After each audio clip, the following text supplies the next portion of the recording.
마음을 구하시는 주님, 우리의 온 마음을 주님께 드립니다. 성령님, 이곳에 임하여 주시옵소서.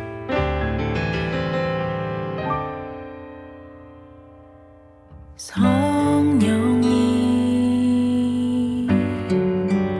내 마음 드립니다. 지금 이 시간 충만하게 임하옵소서.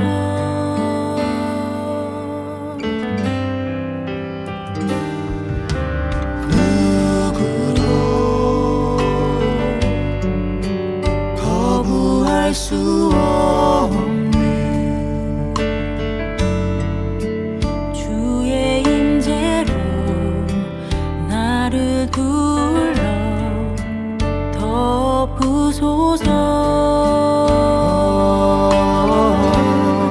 십자가를 바라보며 우리의 온 맘 다해 예배하니 사랑스런 성령님 임하소서. 십자가를 바라보며 우리의 온 맘 다해 예배하니 사랑스런 성령님 충만하게 임하소서.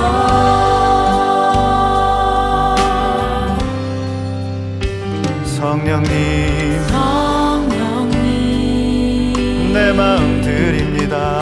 내 마음 드립니다. 지금 이 시간 이곳에 지금 이 시간 충만하게 임하옵소서. 누구도 거부할 수 없는 주의 놀라운 임재, 주의 임재로 나를 불러 덮으소서. 주의 십자가를 바라보며 온 맘 다해 예배하니 사랑스런 성령님 이곳에 임하소서. 나의 성령이여 이곳에 십자가를 바라보며 우리의 온 맘 다해 온 맘 다해 예배하니 사랑스런 성령님 충만하게 임하소서. 주의 십자가를 바라보며 주님 우리의 온 맘 다해 드립니다. 다해 예배하니 사랑스런 성령님 성령이여 이곳에 임하소서. 임하소서. 십자가를 바라보며 주님 우리의 온 맘을 주께 맘 다해 예배하니 사랑스런 성령님 충만하게 임하소서. 사랑스런 성령님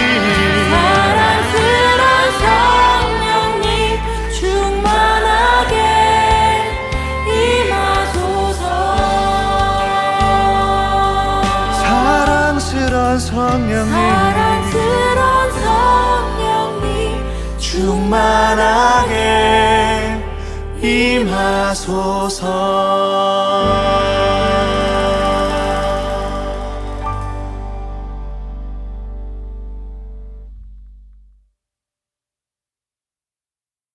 지난 10년간 매달 20만 원씩 꼬박꼬박 보험 넣은 김호구 씨. 40줄에 처음 병원 신세를 졌는데 과연 그 보장 금액은? 꼴랑 100만 원이요. 왜 이렇게 실망스러운 겁니까? 제가 뭘 잘못한 겁니까? 보험 손해보지 마세요. 최고의 전문가들이 본인에게 가장 적합한 보험으로 맞춤형 리모델링 해드립니다. 지금 바로 마이보험 체크하세요. 검색창에 마이보험 체크. 안녕하세요. 반갑습니다. 양의삼TV 카타콤 3프로 목사 양의삼입니다. 오늘은 정신건강의학 녹화로 여러분 만납니다. 네, 김신건 박사님 먼저 인사해 주시죠. 네, 반갑습니다. 김신권입니다. 네, 유영 박사님. 반갑습니다. 이호영입니다. 네, 아, 박사님 우리 한국은 살만한데 이제 살만해졌는데 미국 어떻게 합니까? 아, 아주 지금 이곳은 굉장히 덥습니다. 오늘 100도에 100도, 훨씬. 날씨도 덥고. 정신이 없는데, 뭐, 기후도 정신이 없지만은, 지금 세상 돌아가는 것이 하도 빨리 빨리 돌아가니까 아주 정신이 없고 어지럽습니다. 그러니까요. 이제 근데 그 모든 중심에 트럼프가 있지 않습니까? 거의 지금 거의 미친놈 수준이던데, 제정신이 아니던데, 말하는 거 보면. 네. 아주 정말 트럼프가 여러 가지 다양한 모습을 아주 자주 변하기 때문에 우리가 언제 어느 시간에 트럼프를 받느냐가 트럼프의 모습이 되겠습니다. 그, 소위 말하는 이제 트럼프 일기 때도 그러긴 했지만, 지금은 문제가 이제 더 어떤 그 권력이 강력해졌잖아요. 일기 때는 들어보니까 좀 이렇게 반대하는 사람도 있고 그랬는데, 지금은 뭐 반대하는 사람은커녕 다 자기 말 잘 듣는 사람을 세워놨으니까 자기가 결정하면 곧 그대로 되는 상황인 것 같던데. 그것이 지금 3시간 전에 지금부터 3시간 전의 이야기입니다. 그 트럼프가 그 이란에 그 핵시설 3군데 폭격을 하고 그중 2군데에서 소위 그 벙커 버스터 폭탄을 들어부셔가지고서 모든 것이 이렇게 다 그 핵무기 시설이 파괴가 되고 또 2나라가 휴전하게 됐다는 것을 발표할 적에 트럼프는 굉장히 신이 났고 공화당에서는 만세를 부르고 이제 다 문제가 해결이 된 것 같아서 그 언론들도 이제 트럼프와 한 일에 대해서 상당히 호의를 표시하는 그런 모습이라 공화당이 아주 잘 나갔습니다. 근데 지난 한 3시간 동안에 또 바뀌었어요. 상황이 또. 아니, 그 상황이 바뀐 이유 중에 하나가 아, 미국의 국방성의 정보국에서 정보를 내놨는데 그 정보에 의할 것 같으면은 그 B2 폭격기가 던진 벙커 비스타가 제대로 일을 못하고 그래가지고서 전혀 핵시설의 핵심 부위는 그 파괴가 안 됐답니다. 음, 그래서 지금 이란이 핵무기를 지금 만드는 과정에서 이번 일로 이제 시설에 그 손상은 좀 있기 때문에 약 한 2, 3개월 그 과정이 늦어질 것이라 그것이 다라고 그랬어요. 그랬더니 이제 그 백악관에서 그건 잘못된 정보다. 우리가 완전히 핵시설을 파괴했다. 뭐 이런 성명이 나오고요. 또 이스라엘에서는 파괴를 했는데 앞으로 한 3, 4년 후에나 복구가 가능하다고 이제 그런 보도가 나왔는데 지금 봐서는 핵시설 핵심 부위는 전혀 손상이 없다는 것이 지금 사실같이 되어 있어가지고 지금 트럼프가 굉장히 화가 났습니다.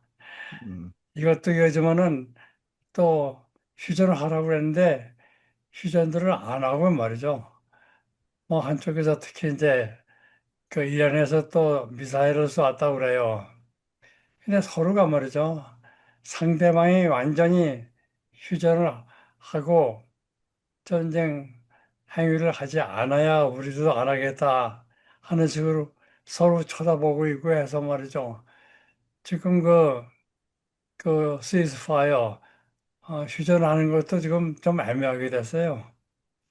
그래서 지금 아직 또 새로운 정보는 모르는데 지금 좀 붕 떠 있어가지고 하다못해 무슨 얘기가 나오냐면은 이번에 미국이 핵 공격한 것을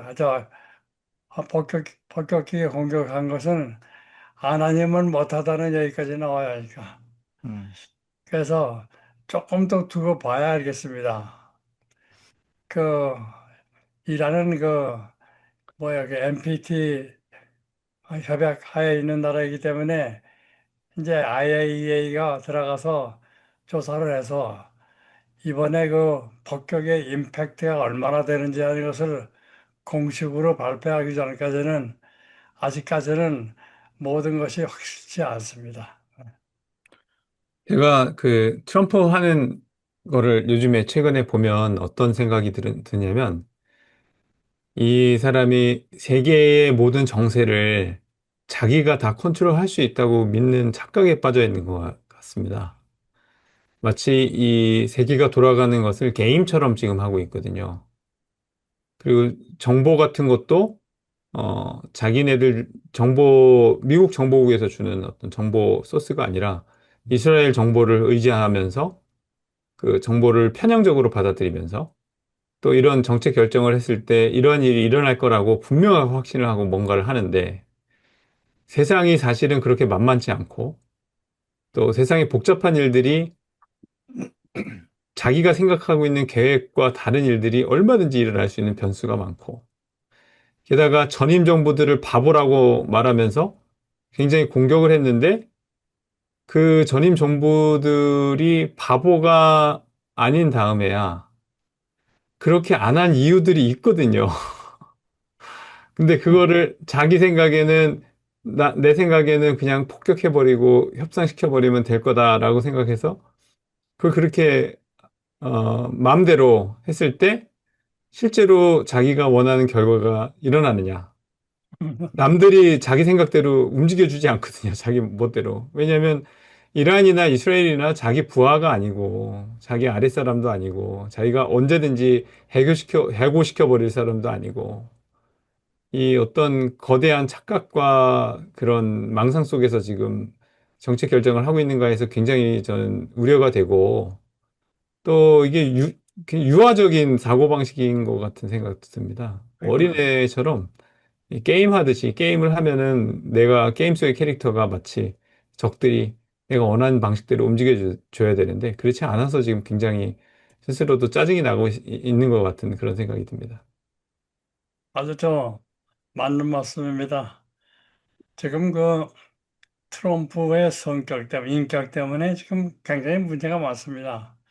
여지껏 문제가 많이 왔지만은 이번에도 모든 것이 자기가 컨트롤하고 자기가 해서 자기 지시에 따라서 다 되는 걸도 알고 있고요.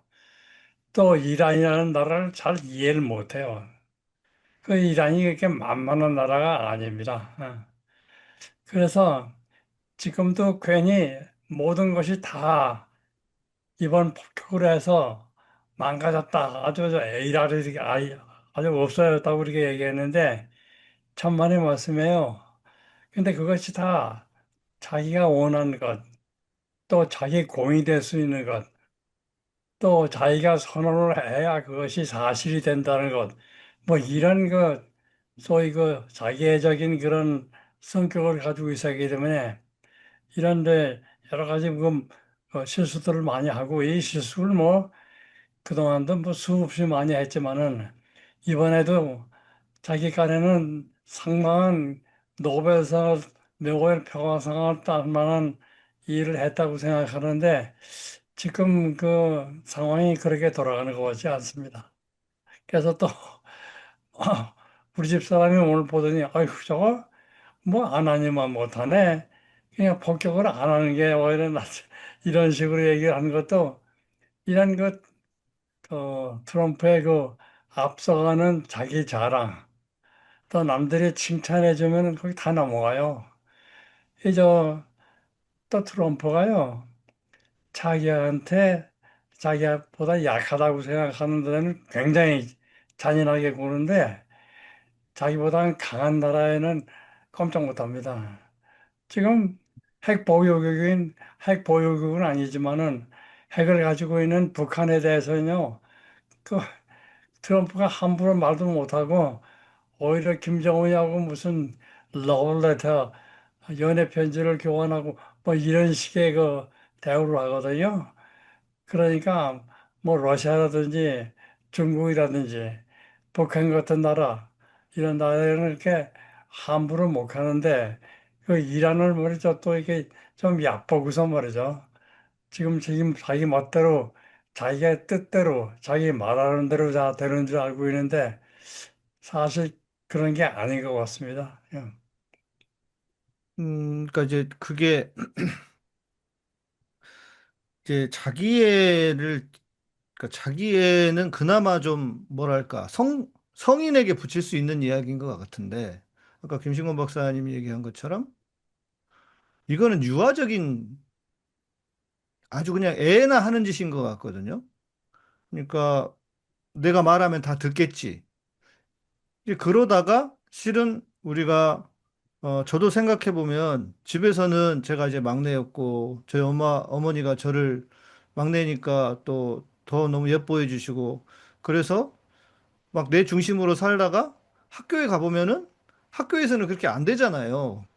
그러면서 점점 깨닫고 아, 세상이 다 내 중심으로 돌아가는 게 아니구나 하면서 소위 말하는 사회화가 되는 거 아닙니까?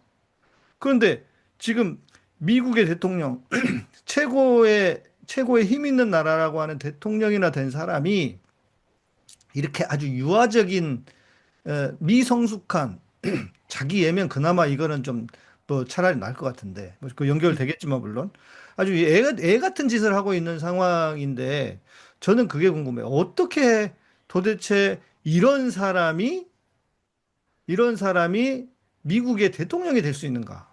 물론 대한민국도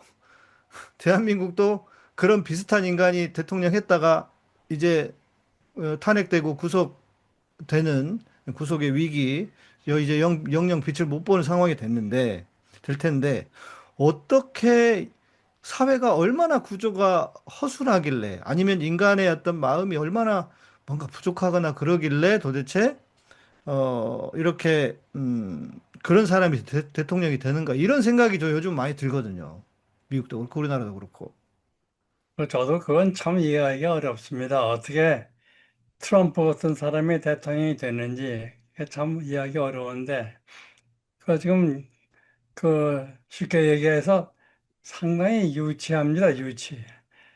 그 지금은 뭐 자기 말이라면 꼼짝도 못하고 자기를 늘 추켜 세우는 사람만 내각에 다 갖다 놨기 때문에 내각에 그저 모이면은 그 자기 보스인 트럼프 칭찬만 하지만은 전에 일기 때는 그렇지 않았어요. 네. 뭐 국방장관의 매티스라든지 또 국무장관의 틸러슨 같은 사람들은 할 얘기 다 하거든요. 또 자기 비서실장 하던 존 켈리도 그렇고. 근데 그게 틸러슨 같은 사람은 이제 엑손의 그 CEO 같은 사람인데 그 사람이 뭐라고 하냐면 유치원 학생 같다 그랬어요. 자기 보스가. 그럴 정도로 이렇게 저 어린아이 같이 그러거든요. 남은 뭐 시기하고 말이죠. 또 이 복수를 합니다. 누가 뭐라고 자기한테 좋지 않은 얘기 할 것 같으면요. 그거에 10배가량의 욕을 합니다. 뭐 이런 식으로 꼭 어린아이도 아주 유치하지만은 치사하고 말이죠. 좀 비겁한 그런 어린아이 같은데 그런 행동을 하는데, 근데 이번 내각은요, 아유, 뭐 하나같이 그냥 트럼프가 얘기하면 그게 다예요. 지금 이번 밴스도 그 미국이 폭격한 것이 별로 임팩트가 없다는 보도가 나오니까 당장 가짜 뉴스라고 말이죠. 그런 거 믿으면 안 된다고. 그거 다 민주당에서 그런 가짜 뉴스를 만들어 가지고 트럼프가 대통령이 한 일을 아주 최소화시키기 위해서 저런 소리를 한다. 뭐 이렇게 나가거든요. 그런데 어쨌든 저도 뭐 양 목사님 말씀하고 똑같은 생각인데 이거 어떻게 이런 사람이 과연 미국의 대통령이 될 수 있고 또 많은 사람이 또 따라가는데 지금은 조금 더 달라졌지만은 굉장히 많은 사람이 따라갑니다. 근데 지금은 조금 달라진 게 이번에도 보니까 그 이란 폭격한 것에 대한 그 그 로이터에서 수집한 그 여론조사에 뭐할 것 같으면은 미국의 대부분의 시민들이 폭격한 것 자체가 잘못이라고 하는 사람이 60%, 그리고 그거 그렇게 하면 안 된다고 하는 사람이 36%예요. 이제 국민들이 그것을 그 아주 뛰어난 일 같이 보이더라도 트럼프의 진위를 알고 그것이 또 부풀린 가짜 뉴스가 아닌가 의심을 하기 때문에 이제는 트럼프 대통령에 대한 신뢰가 많이 떨어졌습니다. 제 개인적인 생각은 그런 건데, 민주주의라고 하는 시스템 자체가 근본적으로 갖고 있는 한계가 있을 수 있습니다. 민주주의는 구성원 개개인의 수준을 반영하는 반영적 체계입니다. 그 민주주의 사회에서 정치라고 하는 것은 이제 정치는 사실 그 군주제와 달리 군림하거나 세습하는 그런 권력 구조가 아니라 밑에서 하나하나 살고 있는 이제 개개인의 정치적인 성향들을 반영하는 구조이기 때문에 모든 구성원들이 깨어있는 정치 의식을 갖고 좀 정말 똑똑하게 본인들의 계층적 이익을 위해서라든지 아니면은 사회 전반을 위한 의식을 갖고 그렇게 활발하게 활동을 하는 것이 반영이 되면 좋은 지도자가 나타날 수 있지만 반대로 그러한 그 민주적인 시스템 안에서의 개개인의 구성원의 질이 떨어지면 그거에 걸맞는 질 떨어지는 지도자들이 나타날 수 있는 구조적인 한계를 갖고 있습니다. 그게 아주 고대 그리스 철학자들이 지적한 부분인데 그리스에서도 이제 민주정을 해보니까 어, 모든 사람들이 다 그렇게 정상적인 혹은 모든 사람들이 다 그렇게 합리적인 결정을 하지 않는다고 하는 것을 이제 발견하고 또 그런 사회의 안 좋은 부분들이 반영됐을 때 좋지 않은 지도들이 나오는 것을 경험을 했단 말이죠. 그래서 철학자들 중에는 이제 철인 정치, 철인 독재를 주장한 철학자들도 있습니다. 그러니까 그렇죠. 똑똑한 사람이 독재하는 게 훨씬 낫다.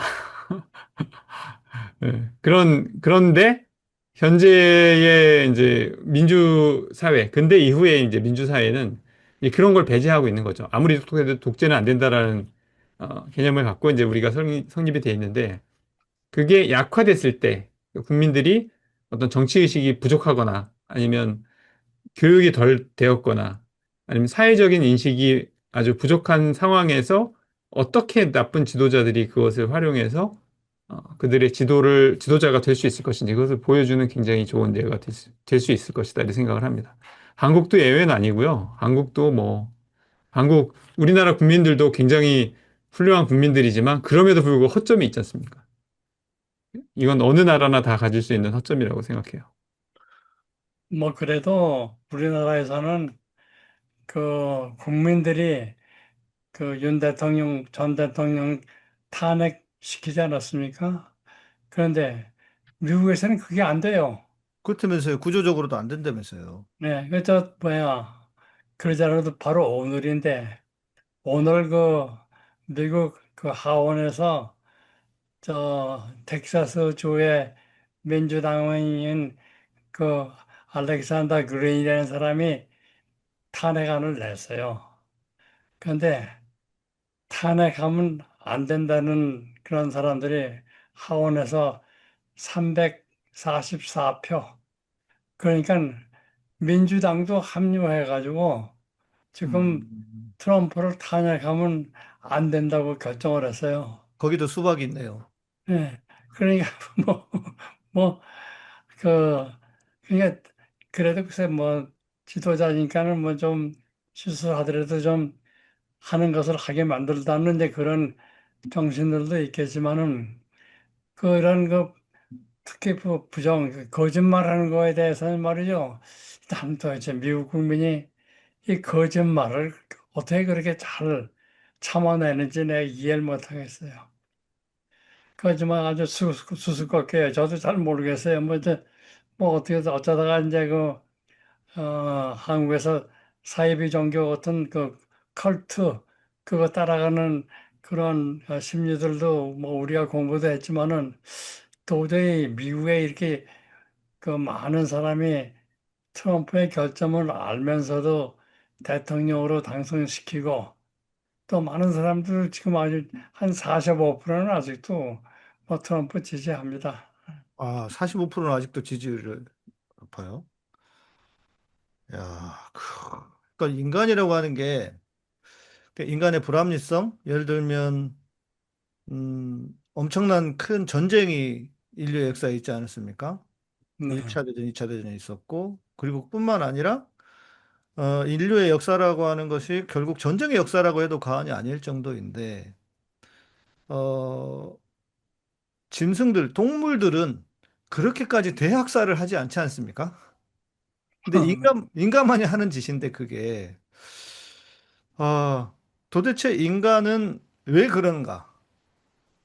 인간의 어떤 악의 속성 혹은 인간이 가장 뛰어난 존재라고 하면서도 가장 미련하고 멍청한 짓을 해서 서로를 죽이는 그런 이거를 어떻게 예, 이해 혹은 어떻게 심리적으로 뭔가 그게 있습니까, 박사님? 글쎄, 뭐 여러 가지로 연구는 많이 했습니다. 예를 들면은 독일에서 어떻게 유태인들을 그렇게 대학살하는 히틀러 같은 지도자를 다들 따라가는 뭐 많은 아주 지식인들도 그렇고 많은 사람들이 따라가거든요. 근데 그렇게 그런 추종하는 그런 심리가 뭐냐 하는 것을 많이 공부를 했는데 별로 그렇게 신통한 대답이 없습니다. 그냥 그 사람들이 뭐 소위 그 mass hypnosis 최면 걸리는 것 같이 최면이 걸려가지고서 그거 따라간다는 얘기도 있고요. 또 뭐 군중 심리가 돼가지고서 그 힘이 있는 사람을 동의시하는 군중 심리 때문에 뭐 그렇다는 이론도 있고 하는데 뭐 일부에서는 뭐 그 하나님의 뜻이라고도 하죠. 뭐 그런데 또 뭐 그것도 또 말이 안 되고요. 그래서 확실한 대답은 아직은 없습니다만은 이번 그 트럼프의 사태는 이게 제 의견입니다만은 근데 시간이 가면서 점점 그 트럼프에 대한 실망이 그 국민들의 표수로 반영이 돼서 앞으로는 뭐 어떻게 될지 모르지만은 중간 선거라든지 다음에 공화당에서 나온 대통령이 불리하게 된다든지 뭐 그러니 그런 변화가 온다고 저는 생각을 하고 있는데 그래서 제가 그 맞을지 잘 모르겠습니다. 그리고 선생님 말씀에 이어서 이제 조금 더 덧붙이면, 사람들이 가지고 있는 어떤 개념 중에서 특히 정의나 불의, 혹은 선과 악 이런 개념은 좀 고차원적 개념입니다. 그게 일반적으로 딱 와닿는 경우는 굉장히 드문 케이스들이고, 특히 현대 사회가 굉장히 복잡해졌기 때문에 선과 악을 구분하는 것 자체가 어려워지는 경우가 상당히 많습니다. 어떤 게 정의롭고 어떤 게 불의한지 그것을 판단하기가 기준이 다양화되고 정보가 많아가지고 그런 것들을 이제 개인들이 판단하기가 좀 곤란해지는 그러니까 그런 걸 하기 위해서는 굉장히 많은 에너지가 필요한 겁니다. 그리고 그런 것들을 생각하기 위해서는 상당한 지적 능력도 필요하고요. 그런데 그런 고차원적 느낌보다 더 강력하고 굉장히 즉자적인 그런 거는 힘에 대한 센스입니다. 파워에 대한 센스. 누가 힘이 있는지는 그렇게 아주 복잡한 사고나 고차원적 그 논리 전개를 통하지 않아도 피부로 느낄 수 있거든요. 누가 센 놈인가. 그리고 그 센 힘이 나한테 뭘 해줄 수 있는가. 이러한 센스, 이러한 개념. 이제 거기에서 비롯되고 그 다음에 다른 게 덧붙여지는 거지. 어떤 이 사람이 정이고 뭐 훌륭하고 그래서 그런 걸 하는 게 아니라 힘에 대한 센스에 민감해서 거기에 뭔가를 내가 얻을 수 있다. 개인의 심리적인 만족감이라든지 아니면 내 또 다른 자아가 성취를 뭘 하는 걸 본다든지 통쾌함이라든지 그런 걸 대리 만족해 줄 수 있는 경향이 있다면 사람들이 거기에 쉽게 끌리는 게 아닌가. 특히 트럼프 같은 경우에도 뭔가를 쉽게 쉽게 막 해나가면서 어, 이 나쁘게 보면은 그냥 자기 맘대로 막 하는 것 같은데 또 그걸 막 되게 좋게 보려고 하는 사람들은 결단력 있게 뭔가를 밀어붙인다라고 하는 거에서 쾌감을 느끼는 사람도 있을 수 있거든요. 그런 거를 통해서 굉장히 자기가 가지고 있는 어, 거짓말이나 어떤 정의롭지 않은 면이나 이런 것들을 전부 다 가려가면서 사람들에게 힘을 과시하는 그런 행태가 나오지 않은가 저는 이렇게 생각합니다. 네. 음, 그 지난번에도 한 번 말씀드렸는데, 소위 그 프로이드가 얘기한 강자와의 동일시라는 게 있죠. 그러니까 지금 김 박사님이 말한 것 같이 힘 있는 자, 그 편에 돼 가지고서 자기도 힘 있는 사람이 되는 거예요. 그러니까 나도 힘이 있는 사람이라는 그 저기에 속했다. 또 나도 힘이 있다는 식으로 동일시하기 때문에 그러기 때문에 많이 그 따라가는데 근데 그것을 잘 이용해 먹는 게 트럼프예요. 왜냐면은 굉장히 협박을 많이 합니다. 공포 가지고서 이제 남을 무슨 때리고 말이죠. 남들이 두려워하게 만들고요. 지금 트럼프 정부 밑에 있는 사람들이 트럼프 말에 꼼짝 못하는 이유는요. 만일에 뭔가 소털리게 좋지 않은 이야기 할 것 같으면은 당장 목이 날아갑니다. 아주 뭐 그건 틀림없어요. 그리고 뭐 트럼프 편에서 그 소위 그 아, 인력 그 의회 쳐들어간 그 복도들 그 사람들 트럼프가 다 사면시켜줬거든요. 그게 그러니까 그런 식으로 하니까 아이고 내가 뭘 잘못 얘기했다가 내가 당하지 않을까 하는 두려움이 말이죠. 지금 미국의 정부의 관료들에게는 이 공포가 대단합니다. 또 그 정부에서 일하는 관료들이요. 또 그런 근성이 있어요. 힘이 있으면 말이죠. 거기 따라갑니다. 그래서 이런 심리들이 다 작용을 해서 지금 트럼프가 득세를 하고 있지 않나. 뭐 그런 생각을 하게 됩니다. 이번에도 제가 눈여겨본 부분은 이란을 공격하면서 레짐 체인지 그러니까 이란을 정권을 바꿔버리겠다. 그 얘기는 이제 트럼프가 맨날 하는 얘기거든요. You're fired. 그냥 해고 이란 정부가 마음에 안 드니까 너 해고. 딴 정부가 들어와서 딴 사람이 이걸 해. 이런 식의 접근을 하고 있는데 아니 그게 자기가 고용하고 자기 밑에 있는 사람이면은 가능하지만은 어떻게 남의 나라 정부를 자기들이 그냥 갈아치울 수가 있습니까? 오히려 반대 역작용이 나오겠죠, 역풍이. 그래, 그것도 문제가 되는 게요. 그 트럼프가 선거할 적에 공약을 뭐라고 했냐면은 난 이제 남의 나라 분쟁에 들어서서 맞습니다. 무슨 저 경찰 역할이나 누구 편드는 역할을 안 하겠다. 전쟁 안 하겠다. 외국의 갈등에는 자기가 개입을 안 하겠다고 아주 공약을 했어요. 그런데 이번에 볼 것 같으면 말이죠. 이건 뭐 완전히 거기 이제 들어가 있죠. 지금 공화당 지지하던 사람 중에서 하나씩 하나씩 사람들이 이탈에 나오는데요. 그 사람들에게 왜 이탈했냐고 물어볼 것 같으면 공약한 것하고 전혀 반대되는 행동을 지금 하고 있다. 그래가지고 이제 반대를 하거든요. 그리고 이제 떨어져 나오는데, 근데 지금 말이죠. 어머니 보면 자기가 남의 나라 간섭뿐이 아니라 남의 나라의 레짐을 바꿔놓겠다는 소리 하니까 이게 엉뚱하게 짝이 없는 거죠. 근데 이런 식으로 말을 해도 말이죠. 사람들이 조리 있게 그걸 이렇게 해서 이 사람이 이런 얘기는 공약할 적에는 정반대로 했는데 이렇게 가리지를 못해요.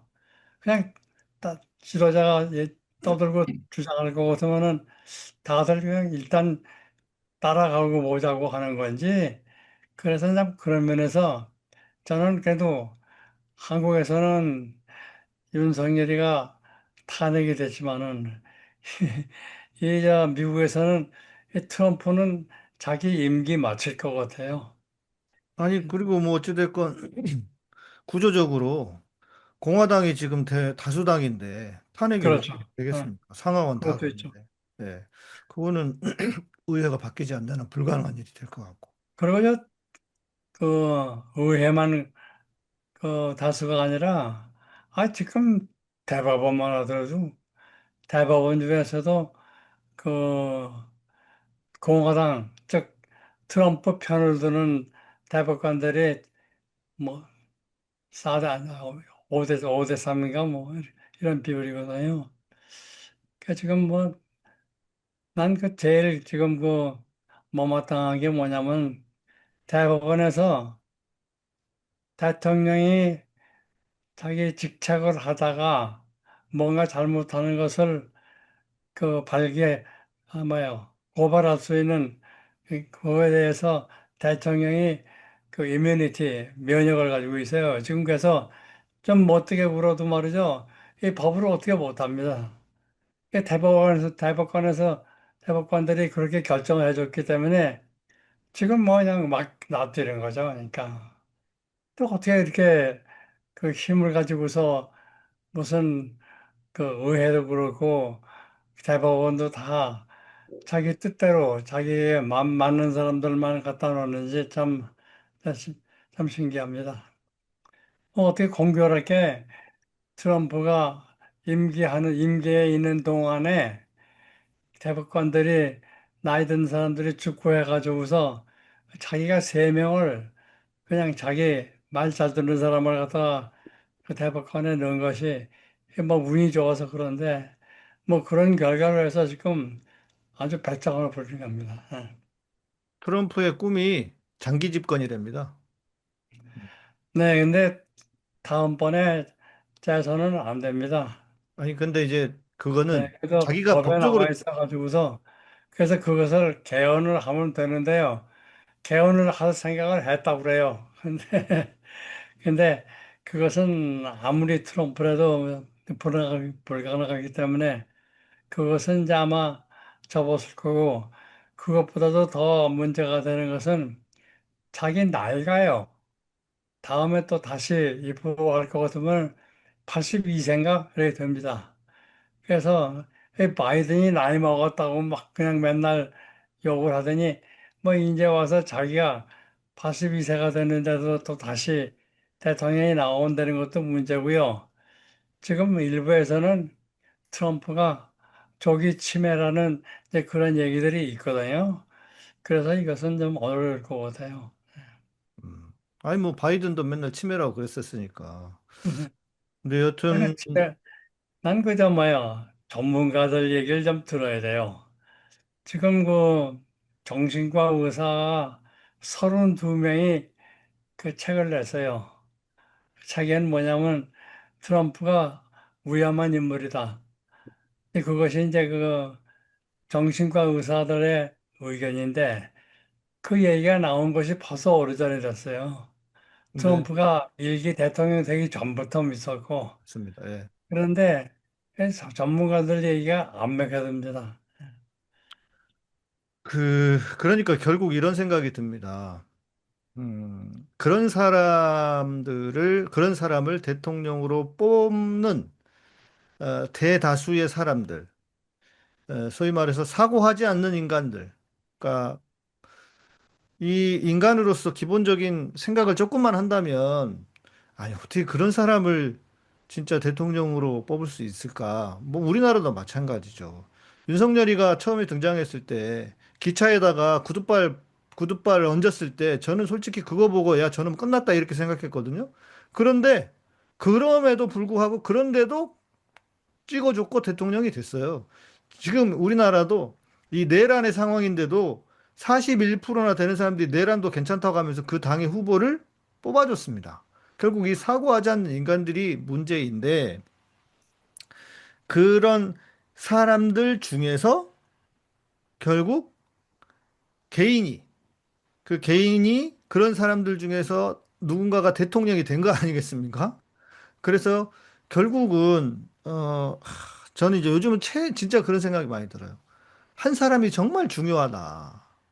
그러니까 그런 사고하지 않는 인간들, 자기를 되돌아보지 않는 인간들 중에서 대통령이 돼가지고 그 나라가 한 사람일 뿐인 대통령이지만 그에게 모든 권력이 집중되니까 나라를 이렇게 다 작사를 낼 수 있구나. 그런데 또 생각을 해보면 그 개인이 그러면 왜 그 개인은 그 모양인가 생각해보면 또 이제 어렸을 때의 어떤 그 아픈 기억 혹은 어렸을 때의 잘못 형성된 인격이라고 해야 될까? 그쪽으로 또 다 돌아가는 게 아닐까? 그러니까 그 대중의 문제가 개인으로 오고 그 개인은 또 결국 어렸을 때 했던 삶의 경험으로 돌아오는 게 그런 어떤 문제로 귀결되는 게 아닌가 하는 그런 생각이 들어요. 우리가 정신건강의학이니까 그 어렸을 때 받은 상처들이 트럼프도 좀 그런 얘기가 있지 않습니까? 트럼프의 어린 시절에 뭐 그런 문제들 때문에 그렇다는 얘기가 있는데 그 부분은 좀 어떻습니까? 뭐 그건 아주 중요한 얘기인데요. 역시 그 성격은 타고나는 것도 있습니다. 타고나는 것도 있지만은 자랄 때 성장기에 어떤 경험을 하고 어떻게 자라느냐 하는 것이 이제 그 사람의 그 후에 성인이 된 다음에 행동에 많은 영향을 줍니다. 뭐 트럼프는 뭐 부잣집 아들로 태어나가지고서 말이죠. 별로 자기가 원하는 것을 못하는 음, 그것이 뭐 나쁜 것이라 못하고 그렇게 하면 안 된다는 그런 교정적인 그 교육을 좀 받은 것 같지가 않아요. 또 자기 아버지가 또 그랬어요, 또. 음, 그래서 그 쉽게 얘기하면 정말 그 막대 먹은 정말 배운 게 없고 자기가 무슨 뭘 자성하고 반성하고 그런 교육 없이 그런 훈련도 없이 그냥 이제 자랐는데 사실 그렇게 그 트럼프가 머리가 우수한 사람은 아니에요. 그냥 뭐 아버지가 돈 줘가지고서 돈 때문에 그 월턴 스쿨 펜 대학도 갔고요. 뭐 여러 가지가 다 자기 아버지 돈에 의해서 이제 모든 게 뭐 그 얻어지고 했기 때문에 이 트럼프가 세상 물정에 대해서 잘 모릅니다. 또 무식한 데도 좋고요. 저는 트럼프는 의식은 안 하지만은 뭔가 열등 의식이 있지 않나 하는 의심을 합니다. 음, 그 제일 그 들기 쉬운 예가 뭐냐 것 같으면요. 이저 지식 있는 사람, 아는 거 많은 사람, 이런 사람하고 갖고 가지 않습니다. 또 채용도 하지 않고요. 너무 똑똑한 사람이면 말이죠. 자기하고 이제 안 맞는 것뿐이 아니라 자기 무식한 게 드러나니까 말이죠. 그래서 이런 자기가 특히 이거 뉴욕에서 자랐지만요. 뉴욕에서 트럼프를 배반했어요. 배반이 아니라 배척을 했습니다. 그래서 이 북쪽, 특히 뉴욕에 대한 아주 그 분노가 굉장히 많이 있습니다. 그래서 자기가 거주제도 그 뉴욕에서 자랐는데 뉴욕에 있지 않고 플로리다로 이사를 갔어요. 그래서 뉴요커에 대한 굉장한 그 반항심이 있습니다.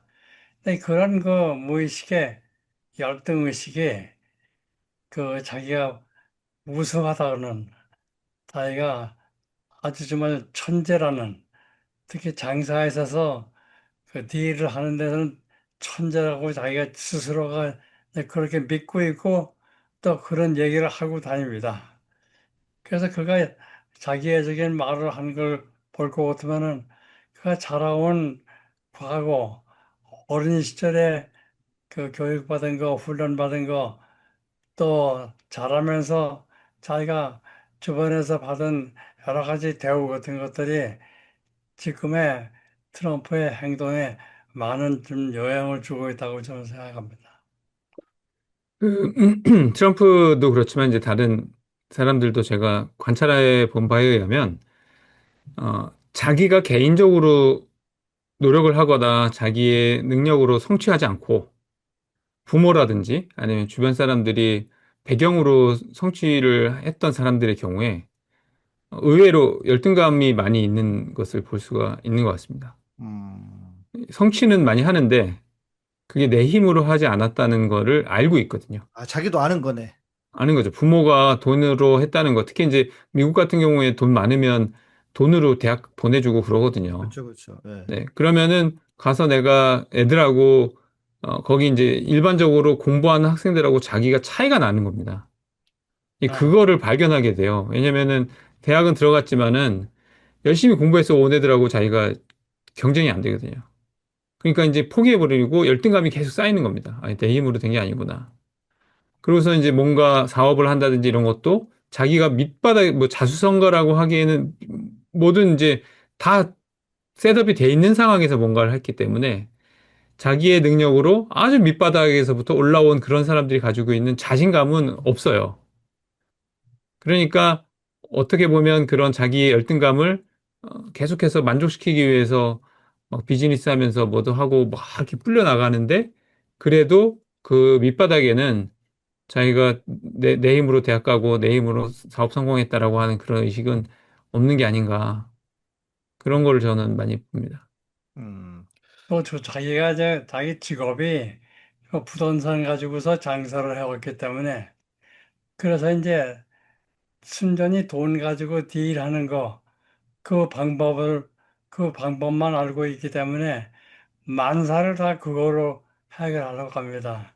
모든 것이 다 딜이고 미리 때리고, 지금 뭐 관세 정책을 볼 거 같으면은 미리 때립니다. 몇 프로, 40% 감세, 그 세금 내라, 관세 내라. 이렇게 때려놓고서 아주 상대방이 주눅을 들게 해가지고 그것을 기반으로 해가지고서 이제 그 딜을 하거든요. 근데 그것밖에 몰라요. 지금 하는 게. 지금 모든 정치도 또 외교도 다 딜로 하려고 해요. 딜로. 예. 이것이 이제 그 성격적으로 편협한 그의 그 뭐 특징 때문에 그거로만 모든 것을 보기 때문에 다른 시각으로 또 다른 가치관을 가지고서 뭘 보려고 안 그러고 자기가 아는 그것만을 지금 고집하기 때문에 그래서 전혀 신축성이 없고 자기 믿는 것만 고집하고 그것만이 옳다고 생각하는 이제 그런 그 성격이 됩니다. 그, 아까 박사님 말씀 이제 듣다가 제가 생각이 났는데, 우리는 이제 제가 이제 어렸을 때의 어떤 뭐 상처? 뭐 이런 얘기를 드렸지 않습니까? 그게 중요하다고. 그런데 이게 어렸을 때 받았던 상처나 어떤 깊은 어떤 마음의 뭐 상처, 뭐 결핍? 이것만이 문제가 아니라 오히려 트럼프처럼 그렇게 너무 부유한 가정에서 넉넉하게 자라서 쉽게 말해서 자기가 하고 싶은 거를 다 하고 자랐다. 이것도 어찌 보면 그 성장에서 되게 심각한 문제를 일으킨다는 제 얘기를 들어본 것 같거든요. 그래서 제가 지금도 기억하고 있는 게 옛날에 한참 유행하는 게 뭐였냐면 그 한국에서 그 휴게소 고속도로 휴게소 화장실에 가면은 거기다 이제 명언 같은 걸 적어 놨었어요. 어. 근데 그 루소가 장작 글루소가 그 했던 말을 이제 적어 놓은 걸 기억이 나는데 자식을 망치고 싶으냐? 그러면 원하는 모든 것을 다 해줘라. 그런 문구였거든요. 근데 지금 제가 그 기억이 나서 트럼프는 그러면 어떤 그 열등감의 근거가 열등감이나 어떤 뭐라고 해야 될까? 인성의 문제의 근거가 결핍이나 상처보다는 지멋대로 한 것 때문에 어찌 보면 자기가 하고 싶은 거 다 해줘서 지금 망가진 거 아닌가요? 네, 이게 프로이드의 이론이 말이죠. 어렸을 때, 자랐을 때의 문제는 뭐가 지나치게 결핍됐든지, 뭐가 지나치게 풍요롭든지, 음, 너무 많은 것 또는 너무 없는 것, 이 두 가지가 문제라고 했는데요. 말씀하신 것 같이 너무 뭐가 결점이 많아가지고서 또는 모든 것이 이렇게 뭐 가난하고 어렵고 해가지고서 고생하고 그렇게 한 사람하고 또 트라우마가 있는 그런 부정적인 요소가 많은 사람도 문제지만은 오히려 너무 지나치게 많아가지고 제멋대로 하고 제멋대로 잘하고 말이죠.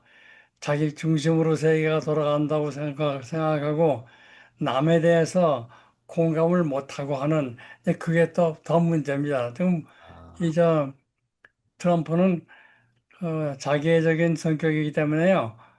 그 고통받는 사람, 소외된 사람 이런들에 대해서는 그들의 고통을 공감 못합니다. 다 음. 자기 중심에. 그러니까 너무 어렸을 때 풍요하게 지멋대로 하고 싶은 거 다 해서 잘하는 게 문제. 근데 우리 사회도 그렇게 돼가고 있는데. 왜냐면 엄마 아빠가 돈 벌고, 그리고 뭐 애가 이제 미안하니까 뭐 데리고 가가지고 사고 싶은 거 다 사게 해준다. 이런 부모들 되게 많아졌다고 제가 들었는데. 진짜 제, 우리나라 문제네. 제가 최근에 읽은 책 중에 굉장히 감명 깊은 책이 있는데 인생의 의미라고 하는 책이거든요. 이제 거기서 이제 굉장히 저명한 인류학자가 암 선고를 받고 본인의 이제 삶을 돌아보면서 일곱 가지 의미들을 책으로 정리해서 썼어요. 그 중에 하나 굉장히 저한테 크게 다가왔던 거는 음, 결여입니다. 결핍, 음, deficit. 그러니까 인생에서 가장 중요한 의미 중에 하나가 결여라는 겁니다. 결핍. 네, 결핍이 있어야 그것이 인생의 의미를 창조하는데 조금 이 현대사의 문제는 너무나 결핍이 없는 것이 문제다. 결핍을 자꾸 채워주려고만 해, 부모들이. 그렇죠. 결핍이 없는 것이, 그러니까 결핍이라는 것이 굉장히 희귀해진, 결핍해진 음, 그러한 상황이기 때문에 현대사회에서는 그 너무나 풍요로운 것들이 만들어내는 수많은 문제들이 삶의 의미들을 많이 지워져 버린다. 의미를 없애버린다라고 하는데 저는 굉장히 공감을 했거든요. 음, 그래서 저는 어떤 생각을 하냐면 환경과 크게 상관이 없이 그 풍요로운 사람이든 혹은 뭐 굉장히 가난한 사람이든 그 상황을 어떻게 대응하는 방법에 따라서 좋은 사람, 나쁜 사람이 성숙한 사람, 미숙한 사람이 결정된다고 저는 개인적으로 생각을 하는데, 그렇죠. 예. 예. 이제 최근 이제 뭐 우리나라 보면 이재명 대통령 같은 경우도 어렸을 때 너무 가난해가지고 어, 학교를 못 가고 공장 가서 일하는 그런 사람이었단 말이죠. 사실 저희 세대에서 조금 얼마 크게 차이 나지 않는데 그때도 학교를 못 간다고 하는 거는 너무 가난한, 그러니까 우리가 생각도 못할 만큼 가난한 사람이었습니다. 저희 세대도 그렇고, 저희 윗세대도 그렇고. 근데 그런 상황을 어떻게 극복했느냐? 본인이 스스로 자기의 힘으로 그러면은 공장 다니면서 공부하고 검정고시 보고 그래서 스스로 갔다는 거 자기 힘으로 누가 도와주지 않았지만 그것도 장학금 받으면서 가기 위해서 대학을 선택하고 그 자기 이름으로 그런 것들을 극복해 나간 어떤 경험들이 밑바닥에서의 자신에 대한 자신감, 자존감을 높여주는 계기가 됐다면은 부자들은 그렇게 할 수 있거든요. 부자들이라도 내가 많은 것들을 할 수 있는 서포트를 충분히 받으니까 나는 그럼 내 힘으로 해보겠다라고 하는 내가 얼마든지 이거를 의지하지 않고도 내 힘으로 하고 내가 정말 부족할 때 내가 도움을 요청하겠다고 하는 그런 정신을 갖고 그렇게 해서 자기가 스스로 성취했으면은 그런 일이 일어나지 않았을 텐데 마치 그걸 완전 포기하고 난 안 되는구나. 어떻게 보면 돈으로 그걸 가르친 거예요. 너는 안 된다.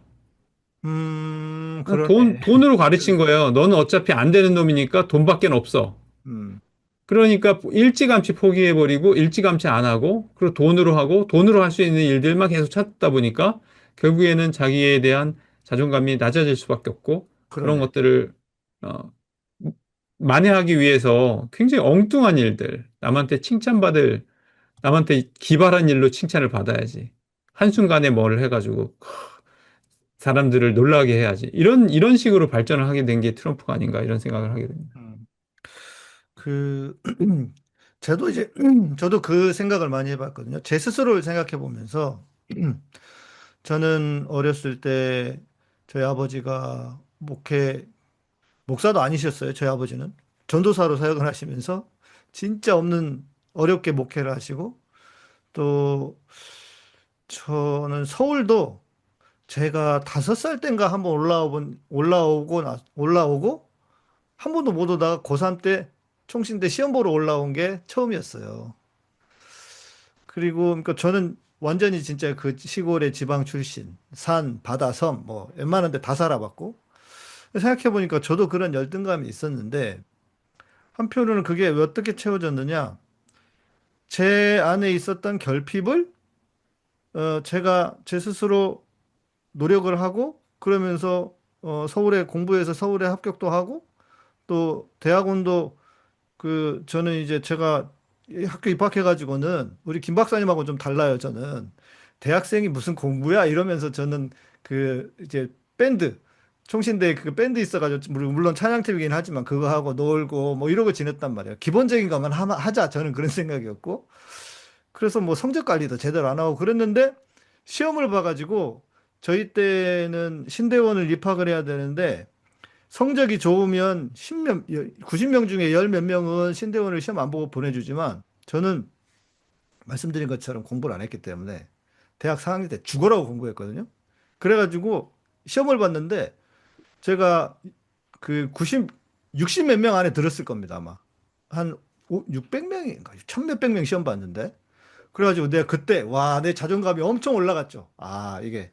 그러면서 제 인생을 이렇게 생각해 보면 결핍이 정말 많이 있었는데 그 결핍을 내가 노력하면서 하나씩 하나씩 채워왔던 그 삶을 살다 보니까 아, 그래서 내가 이렇게 자존감이 높은 사람이 되지 않았나?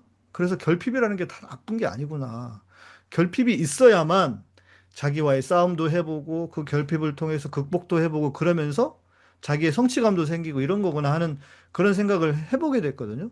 근데 부자들은 그리고 제가 무슨 일이 있었냐면 제가 총신대 시험을 볼 때, 전 이제 진짜 시골에서 지방에서 올라온 거 아닙니까? 그런데 총신대 입구에서부터 막 그 부모도 오고, 막 가족들도 오고 이랬나 봐요. 그래서 막 들어가서 시험 잘 봐, 막 어쩌고저쩌고 했는데, 괜히 부러운 거예요. 저는 혼자 와가지고 딸래 와가지고, 서울에 어디 갈 데도 없으니까, 아는 동생, 목포에 같이 살았던 동생 집에, 그게 광명이었던 것 같아요. 거기서 혼자 와가지고 시험 보는데, 약간 좀 기도 죽고, 그런데, 그 친구가 시험을 보러 그 시험장에 갔는데 내 앞줄에 오른쪽에가 앉아 있는 거예요. 그래서 저는 그 친구가 멀끔하게 생기고 집도 서울인 것 같고 나는 그 친구가 합격할 줄 알았어요. 당연히. 그런데 나중에 알고 보니까 그 친구 어디 갔지? 그때 봤던 친구 안 보이는 거예요. 이제 그런 생각도 나고 그러면서 여튼 그 결핍이라는 게 다 나쁜 게 아니다. 그 결핍을 스스로 싸워서 채워가는 성장. 이게 결국 사람을 건강하게 만드는 게 아닐까. 그래서 있는 네. 놈들 부럽지 않다. 그, 뭐, 결핍도 말이죠. 어느 정도 이제 자기가 극복할 수 있는 또 하나의 도전으로 생각하고 그것을 맞아요. 이길 수 있는 이제 그런 결핍은 뭐 다 좋은데 너무 크면. 지나친 결핍. 예를 예, 들면 아버지가 없다든지 어머니가 없다든지 말이죠. 그러니까 없는 것이 이렇게 회복이 안 되는 것들이요. 맞습니다. 예, 그런데 그런 트라우마, 특히 내 트라우마 같은 것은 자기 늘 술 먹고 들어와서 자기 때리는 아버지가 있었을 때, 그럴 적에는 그게 도저히 교정이 안 되거든요. 그러니까 결국 그 사람 아들도 그 맨날 매만 맞고 학대받던 사람 아들이 자라가지고서 다시 자기가 자식이 생겼을 적에 그 아들을 학대하게 돼요. 강자와 이제 동일시하고 그러는데, 그러니까 그 결핍이 우리가 도전으로 생각하고 그것을 극복하고 또 극복할 수 있는 그런 결핍인 경우에는 그 사람에게 그게 약이 됩니다. 근데 너무 지나친 결핍, 맞아요. 아주 그냥 없어도 아주 없고, 가난도 그냥 아주 밥 먹기가 어렵고 하는 이제 그런 가난인 경우에는 이제 그건 좀 문제가 그죠. 음. 그래서 어렸을 때 경험이 역시 이제 큰 그 영향을 주는데, 이 트럼프는요, 돈만 있으면 다 된다고 생각해요. 그 제일 돈, 쓰레기 아닙니까? 어, 돈. 네. 그 모든 것이 돈으로 생각하고 맨날 얘기하지게 뭐가 몇 밀리언 달러 맨날 돈으로 가격으로 계산하거든요. 그래서 이 트럼프는 정말 그 성격적으로 결함이 있는 사람인데 참 지금 그분이 미국의 대통령이 돼가지고서 그 미국의 좀 앞날이 조금 걱정이 됩니다. 그 전통적으로 봐서도 음, 미국에서 굉장히 존경받지 못하는 직업군이 두 개가 있는데 제가 미국에서 늘 들었던 얘기입니다. 미국의 모든 물건은 이 정찰제, 음. 가격이 정확하게 붙어 있고 그거를 지키는 거. 그게 이제 미국 사람들의 양심이거든요. 우리나라에 가격 정찰제가 없을 때도 미국은 가격 정찰제가 있어서 어렸을 때 보면은 미국 사람들은 가격에 써 있는 대로 물건값을 받더라 하는 게 굉장히 충격이었던 적이 있었거든요. 우리나라가 그런 적이 있었습니다. 한국에 가격 정찰제가 없을 때. 근데 미국은 어딜 가든지 가격이 정찰이 돼가지고 표시된 가격대로 지불하고 물건을 사는 건데 그게 예외가 딱 두 가지가 있다 그래요. 하나가 자동차고 하나가 부동산. 그러니까 중고 자동차. 아니요. 그냥 새 자동차요. 차도? 새 차도? 네, 새 차도 미국은 정찰제가 없습니다. 새 차도 그래요? 네네네. 그게 신기하네. 미국의 굉장히 특이한 건데, 그래서 이 두 가지를 하는 직업군을 딜러라고 부른다고요. 음. 왜냐면 자동차 판매 세일즈맨이 아닙니다. 세일즈 퍼슨이. 어, 딜러예요. 그리고 부동산도 리얼토도 딜 하는 거예요. 딜. 딜을 해야 되네. 딜하는 사람. 가격이 그래서 이제 미국 사회에서 전통적으로 받기 어려운 음.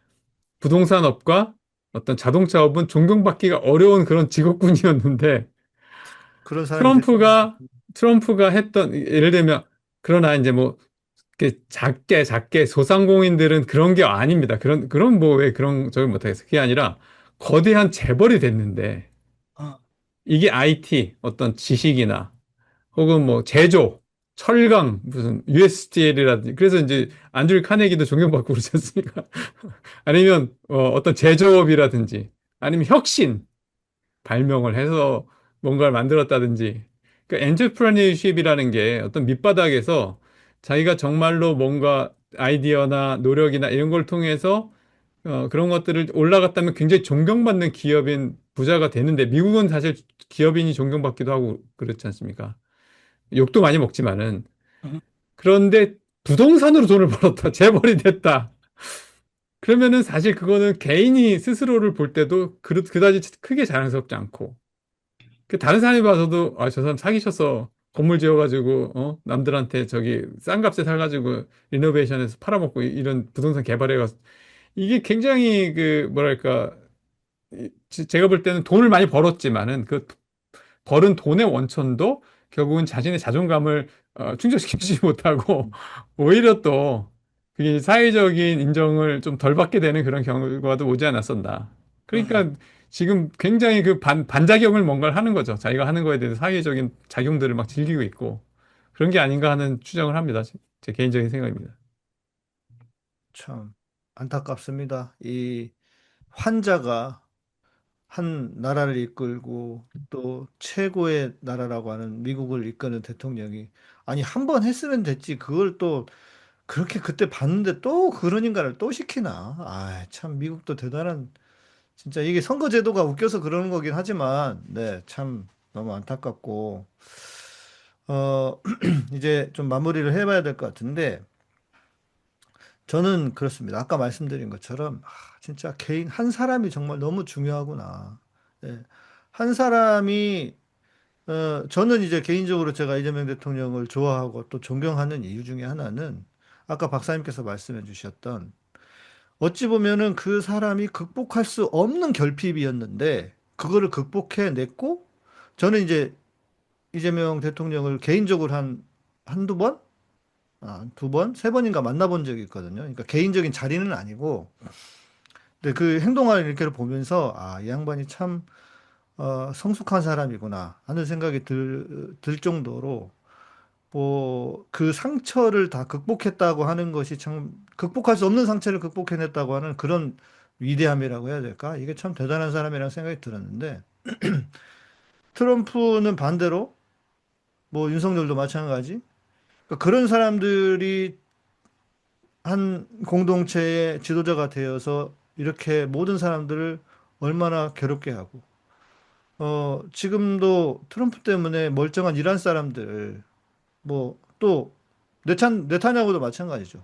예, 멀쩡한 사람들이 또 그렇게 생명을 잃고 모든 걸 잃어버리는 이런 비극적인 세상이라고 하는 게 한 사람이 정말 중요하다. 그래서 성경에서 말하는 것처럼 한 사람을 우리가 교회가 그 한 사람이 온전해지도록 가르쳐야 된다. 저는 이게 지금 우리 교회가 무엇보다 해야 할 일이 아닐까 하는 생각이 좀 듭니다. 그런데 다 엉뚱한 생각만 하고 있는 것 같은데.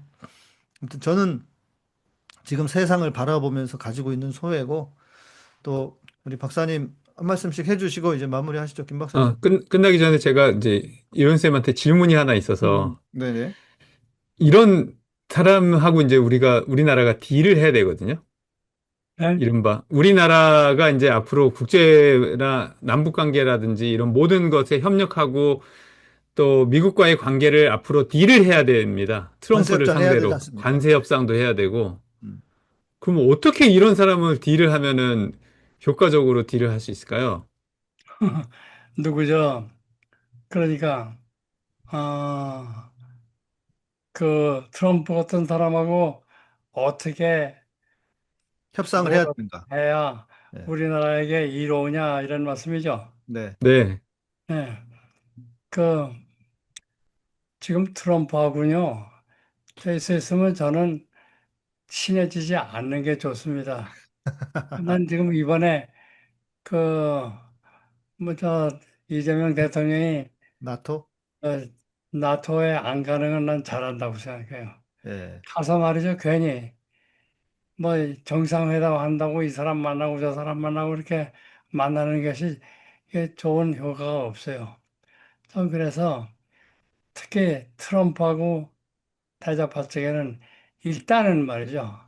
일단은 트럼프하고 거리를 두고 그다음에 할 수 없이 만나는 경우에는 칭찬해 줘야 돼요.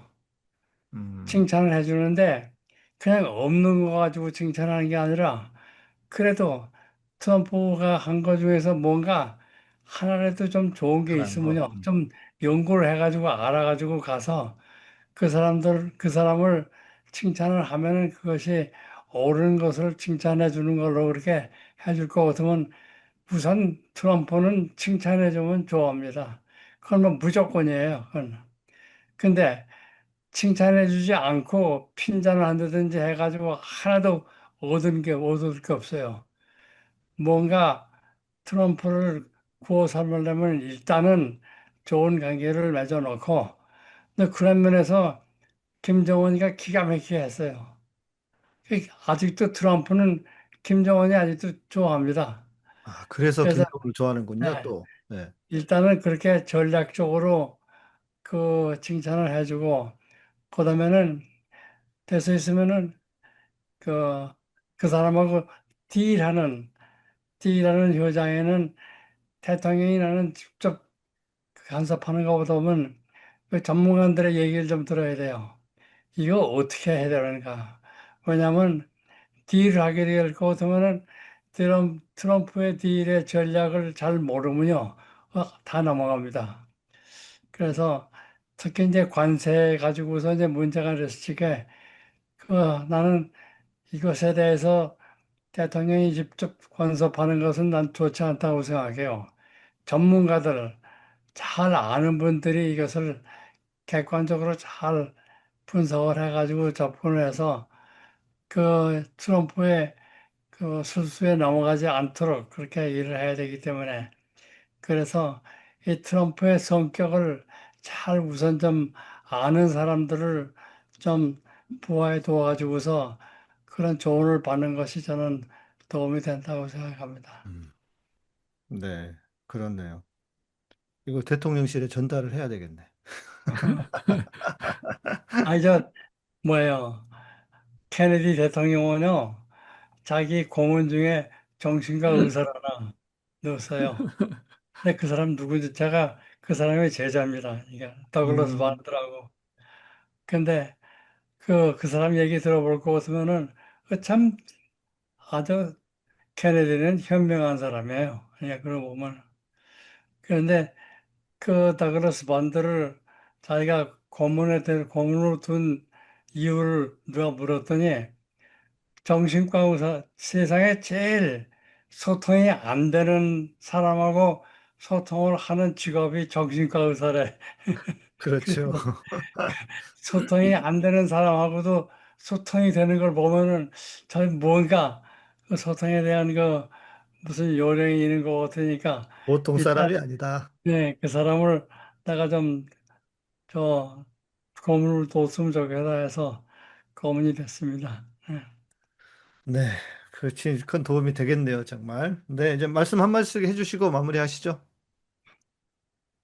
네, 아까 이제 지도자가 중요하다는 점을 이제 양희사 목사님 말씀하셨는데, 정말, 더 무언가를 더 할 수 없을 만큼 동의하고, 한편으로는 또 그럼에도 불구하고 그 지도자를 만든 사람들이 또 문제다. 그러니까요.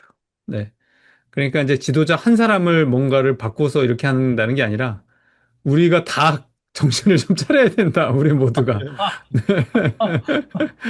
계속해서 그런 지도자들을 만드는 미국이 과연 정말 훌륭한 나라일까 하는 어, 의문은 지금 전 세계 사람들이 다 갖고 있습니다.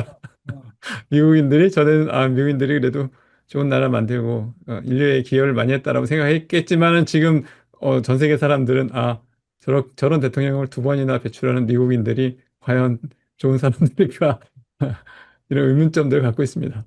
그러니까 미국의 한국도 몰락을 얘기하는 사람도 있더라고요. 그렇죠. 저도 개인적으로 미국의 패권이 이렇게 짧게 음, 정말 몰락할 수도 있겠구나. 아직은 뭐 저는 그렇게 심각하다고 생각하지는 않지만 그래도 그럼에도 불구하고 우리가 잘해야 된다. 그리고 우리가 그러한 의식 체계에 빠지지 않도록 스스로가 계속 노력을 해야 된다라는 생각을 저는 개인적으로 해보게 됩니다. 네. 네. 저는 우리 지도자가 될 수 있으면은 그 좋은 고문들을 데리고 있었으면 좋겠어요. 전문가들을. 그리고 쓴소리도 할 수 있는 사람. 그래서 등소평이 얘기한 거와 마찬가지로 자기는 반대하는 사람의 얘기를 들으면은 머리가 맑아진다고 그러는데 그런 생각을 하도록 이렇게 주변에서 좀 쓴소리도 하고 객관적으로 또는 전문적으로 지식을 제공해줘서 좀 더 그 대통령이 좀 더 그 결정을 하는데 많은 도움을 받아서 좋은 정치를 하게 됐으면 좋겠습니다. 정신과 의사를 그 고문으로 두는 것도 좋은데 저도 한때 그 노태우 대통령이 있을 때 그 대통령의 주치의 중에 얘기가 올랐었어요. 그런데 아유 정신과 의사가 고문이 될 것 같으면 마치 지도자가 무슨 정신적인 문제가 있는 것 같이 생각할 테니까 그런 거 하면 안 된다 해서 그 청와대에서 정신과 의사는 그 자문을 두지 않기로 그렇게 했습니다. 음, 그런데 이제 그러지 않고 조금 더 좀 쓴소리도 하고 좀 전문적인 지식으로서 자기의 생각을 교정도 해주는 그런 고문들이 있으면 저는 좀 더 대통령에게 도움이 된다고 생각합니다. 네. 정신과 의사라도 박사님 같은 분을 모셔야지. 정신과 의사 또 좀 저는 정신과 의사도 이상한 사람들 몇 번 봤기 때문에 그 사실입니다. 저 정신과 의사 중에서 좀 이상한 사람들도 많이 있습니다. 그러니까요. 음, 어떻게 저는 미국서 어떤 그저 알코올 중독되는 환자가 있었는데 그 친구가 나보고 아니 당신은 정신과 의사인데 어떻게 정상이냐고 그래요. 농담으로. 네. 아, 정말 우리뿐만 아니라 미국도 좋은 나라가 되고 그래서 세계가 모두가 함께 좋은 세상이 되어야 하는데 참 이게 안타까운 상황을 흘러가고 있는 것 같고 또 우리도 갈 길이 너무 멀고요. 그래서 하여튼 우리 나라를 위해서 또 온 세계를 위해서도 우리가 좀 기도하고 하나님의 정의, 하나님의 공의가 세계에 좀 있도록 함께 기도해야 되지 않을까 싶습니다. 네, 오늘도 두 분 말씀 감사드리고요. 저희는 또 다음 시간에 한 달 뒤에 뵙도록 하겠습니다. 양희삼 TV는 여러분의 후원과 슈퍼챗, 슈퍼이챗 그리고 멤버십으로 운영됩니다. 구독, 좋아요, 알람 설정해 주시고요. 저는 다음 시간에 뵙도록 하겠습니다. 고맙습니다. 감사합니다. 감사합니다. 감사합니다. 카타쿠냐니섬 TV 구독하세요. 카타쿠냐니섬 TV 구독하세요. 카타쿠냐니섬 TV 구독하세요. 카타쿠냐니섬 TV 구독하세요. 구독 알람 설정도 구독 알람 설정도 카타쿠냐니섬 TV 구독하세요. 카타쿠냐니섬 TV 구독하세요. 카타쿠냐니섬 TV 구독하세요. 카타쿠냐니섬 TV 구독하세요. 구독 알람 설정도